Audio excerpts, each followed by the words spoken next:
وہ سب لیڈران جنہوں نے پاکستان بنانے میں اپنا کردار ادا کیا، اس میں علامہ اقبال، شہید لیاقت علی خان، جن کی آخری آرام گاہ بھی اسی جگہ پہ ہے، ان کو میں ضرور یاد کروں گا۔ اور اس کے بعد جن لوگوں نے، جن لیڈران نے پاکستان کی بقا کے لیے شہادتیں نوش فرمائیں، میں شہید ذوالفقار علی بھٹو، شہید محترمہ بے نظیر بھٹو کا خاص طور پہ ذکر کروں گا۔ شہید ذوالفقار علی بھٹو نے پاکستان کو ایٹمی طاقت دی، ایٹمی قوت بنایا، اور شہید محترمہ بے نظیر بھٹو نے میزائل ٹیکنالوجی حاصل کر کے اس ملک کے دفاع کو ناقابل تسخیر بنایا۔ اس کے ساتھ ساتھ میں ہماری جو کرنٹ لیڈرشپ ہے، صدر آصف علی زرداری، وزیر اعظم میاں محمد شہباز شریف، ہمارے chief of defence forces field martial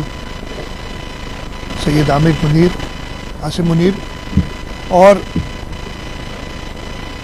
خاص طور پہ ہمارے چیئرمین بلاول بھٹو زرداری، جو ہمارے مستقبل کے ضامن ہیں، ان سب کو بھی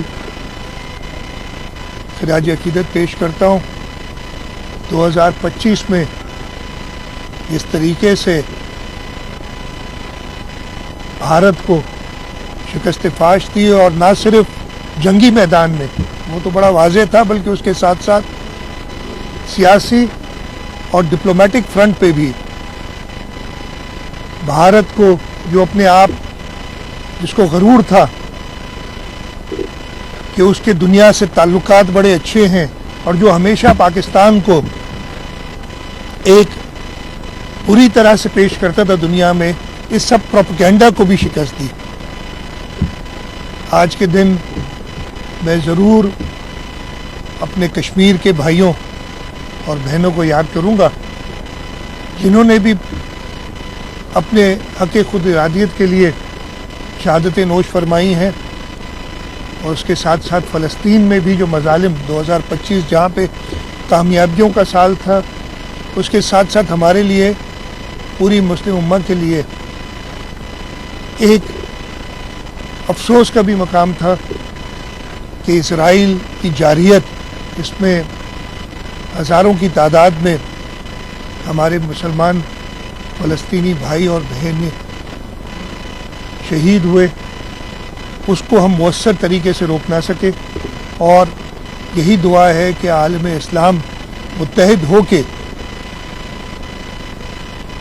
جو بھی عالم اسلام کے دشمن ہیں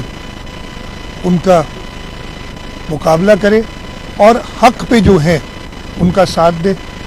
اور حق کی کامیابی ہو۔ آپ کا شکریہ جی۔